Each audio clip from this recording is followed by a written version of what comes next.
स्त्रियों की उम्र ठहर जाती है कहीं ना कहीं, फिर वो 2-2 साल 3-3 साल में 1-1 साल बढ़ती, बड़ी झिझक के बढ़ती, बड़ी मुश्किल से बढ़ती। बुढ़ापे का भय।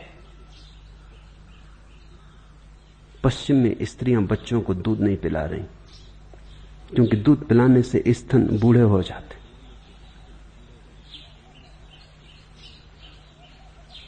पश्चिम में स्त्रियां मां बनने में जरा भी उत्सुक नहीं रह गई, क्योंकि बच्चों को जन्म देने का मतलब है अपनी मौत को पास बुलाना। हर बच्चा तुम्हारे जीवन का कुछ हिस्सा ले जाता है। जवानी बनी रहे किसी भी कीमत पर।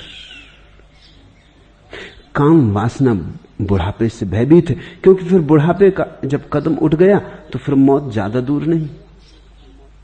बुढ़ापा आ गया तो कब्र फिर कितनी दूर रही। मरघट के द्वार पर तो आ ही गए, अब ज्यादा देर न लगेगी। अगर बचना हो तो पहले बुढ़ापे से बचना चाहिए, तो फिर मौत से शायद बचना हो जाए। आदमी की कथाओं में, सारी मनुष्य जाति की कथाओं में तुम ऐसे लोग पाओगे जो मरे नहीं।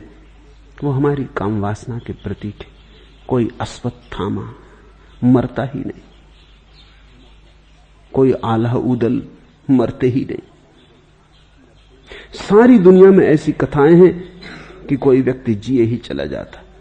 तुम भी बड़े प्रभावित होते हो अगर कोई कह दे कि फलां सन्यासी गांव में आया, उसकी उम्र 200 साल, चले गिरे चरणों में, बड़े चमत्कृत हो गए। चमत्कार क्या है इसमें? चमत्कार यह है कि जो आदमी 200 साल जिंदा रह गया, पता नहीं कोई जड़ी बूटी दे दे, कोई ताबीज दे दे, आशीर्वाद दे दे, तुम भी रह जाओ।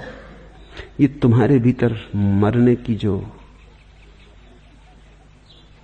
का जो डर है, भय, वही तुम्हें चमत्कृत करता है।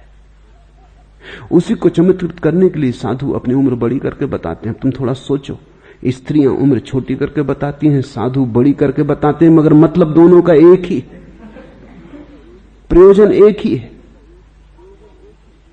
स्त्रियां छोटी करके बताती हैं, वो कहते हैं मौत बहुत दूर। साधु बड़ा करके बताते हैं कि हम तो पार कर चुके हैं, मौत को हरा चुके। मगर दोनों ये कह रहे हैं कि किसी भांति हम मौत से दूर, मौत हमें छू नहीं सकती।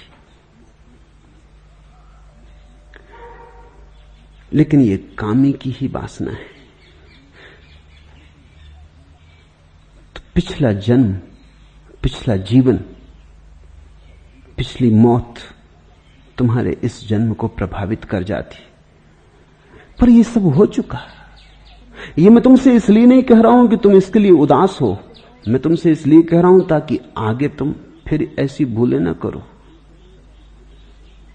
एर्नोल्ड टॉयनबी ने अपने एक पत्र में लिखा है, इतिहास पढ़ना जरूरी है ताकि लोग वही भूलें दोबारा ना करें। ये बात ठीक समझ में आती। लोग कहते हैं इतिहास नहीं दोहरता है, लेकिन यह तभी संभव है जब इतिहास को ठीक से समझ लिया जाए, तभी नहीं दोहरेगा, नहीं तो दोहरेगा। जो मैं तुमसे कह रहा हूं वो तुम्हें उदास करने को नहीं, बल्कि तुम्हें भविष्य के प्रति आशा से भरने को, कि अब तुम्हारे हाथ में सूत्र है। अब तुम दोबारा उस भांति मत मरना, और अब तुम दोबारा काम वासना से भरे मत भरना। यही मैं तुमसे कहता हूं कि मरते वक्त काम वासना बहुत जोर से पकड़ती। तुमने देखा जब दिया बुझने लगता तो भभक के जलता है एक बार,